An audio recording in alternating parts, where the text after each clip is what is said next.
لا حول ولا قوة إلا بالله العلي العظيم.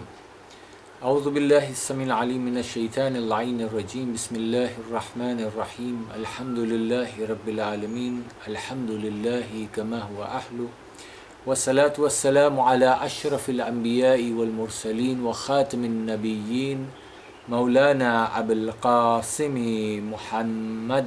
اللهم صل على محمد وآل محمد.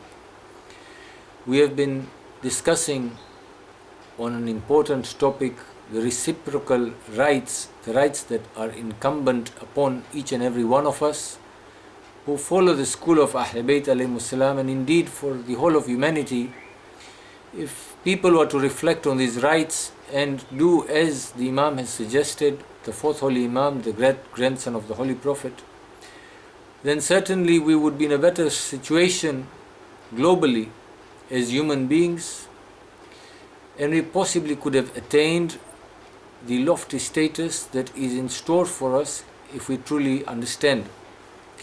We've discussed 7 rights that are important upon us. The first one being the right of Allah SWT, the second one the right of ourself on ourselves, and then we have discussed the right of the eyes, the ears, the tongue, the hands and the legs. Today we are going to discuss 2 more rights, inshaAllah. The 8th right is the right of your stomach. And the Imam goes on to say that the right of your stomach is that you do not make it a container of what is unlawful on you, be it a little or a lot. And the reason he says that you should be careful of what you put into your stomach, because the result of what we put in our stomach is what gives us the strength and the ability to function in this dunya. The body is the vessel that carries the soul, and if the body is weak, if we do not feed it enough, of course, if there is not enough fuel in the body, then we will not be able to perform what we need to do to be successful. At the same time, it is a known fact scientifically that if you overindulge in eating, it makes you sluggish, lazy, and makes you less able to do or function in society and do things that you should do. The other thing that comes to mind when it comes to the part of the stomach, when you feed it with unlawful, with haram, be it those things that are made shar'an haram, like pork, pig products, or the carcasses of wild animals and the such like things, or it may be wealth that is earned in a haram way. We always overlook this part. We look at the food and we say, but I've bought halal food. The money that you use to buy that food also has an effect on your stomach. The effect of the stomach has an effect on the whole body. It changes the dynamics such that you then do not even comprehend when you're doing things which you should not be doing. One haram act leads you to many others. So the Imam says, even when you are extremely hungry and thirsty, don't overindulge, don't fill yourself to the brim, because it is going to make you lazy and it will take away your nobility, the trait of being a respected person, noble, somebody who does the rightful things, and it will take away the ability from you of doing good deeds.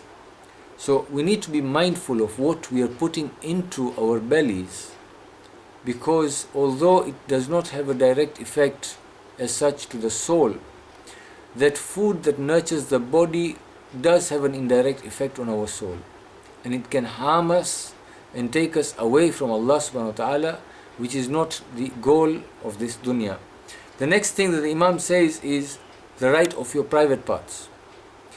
Here the Imam is saying, lower your gaze and protect your private parts.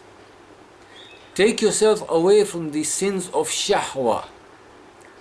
Many a times when discussing such a taboo topic, the thought comes to mind that alhamdulillah, we do not indulge ourselves in this kind of acts, but we do not realize that some of the scenes that we see in movies, there are those who also indulge in watching images that obviously are not permissible in Islam, and we give the excuse that these make our relations better. We are learning from them. But in reality, these things create corruption in our minds, generate thoughts in our minds, whereby then the whole day, often we are thinking about those things and we do not focus on what we really need to do in our day-to-day lives.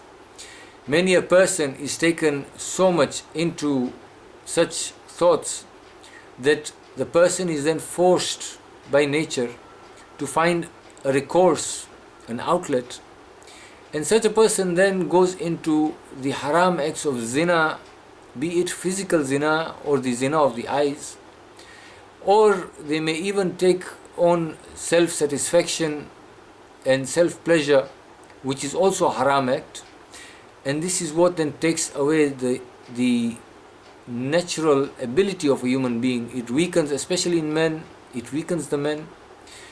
When it comes to the ladies, of course, women, when they indulge in such things, it takes away the pleasure then of the unity between a husband and a wife.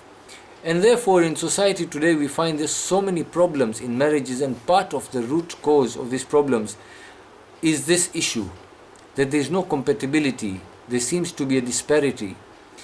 And many a times the divorces take place on flimsy excuses other than the real cause, because we are so afraid of mentioning that this is the problem in the marriage.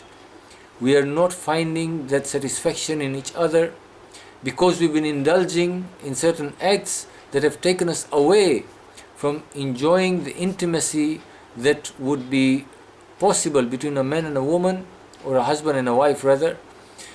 But because of these other indulgences, that pleasure or happiness or that compatibility is taken away, and we do not realize that the cause was because we let lose the guard that we should have had towards our private parts.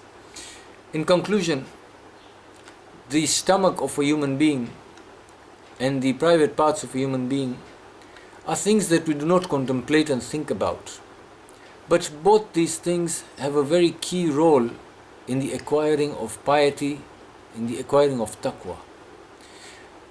Being God conscious would ensure that we would not overindulge in any of these acts. What has taken us away is the fact that when we are indulging in these things in private, these are acts that are done by an individual on their own, be it eating or be it the part of sexual nature. In those scenarios, we overlook and forget that Allah SWT is always aware. He's Sami'ul Basir. He's there, He's present, and He's aware of what we are doing. The best way to cure problems relating to any of these issues is to be always conscious that Allah SWT is watching me. When I'm eating my rizq, to contemplate on this food that I've been given by Allah SWT, its purpose, and whether I am eating more in excess of what I should be taking. In the matters of personal pleasure, I should always be cautious and aware that Allah SWT is a witness to what I am doing. If it is not in the natural cause of events, then Allah SWT is aware that I have done something, although I may feel that there is no other witness. But I forget that Kiram al-Katibin are writing down what Allah SWT is also witnessing. Should I bring that God consciousness into my life, certainly I can control these things and give the rights of these parts of my body that are due to them, and this way I will create a noble body that is respected both in dunya and will take me towards the ultimate goal of success in akhirah. Wa akhiru dawana anil hamdulillahi rabbil alameen. Surah Mubarakatil Fatiha.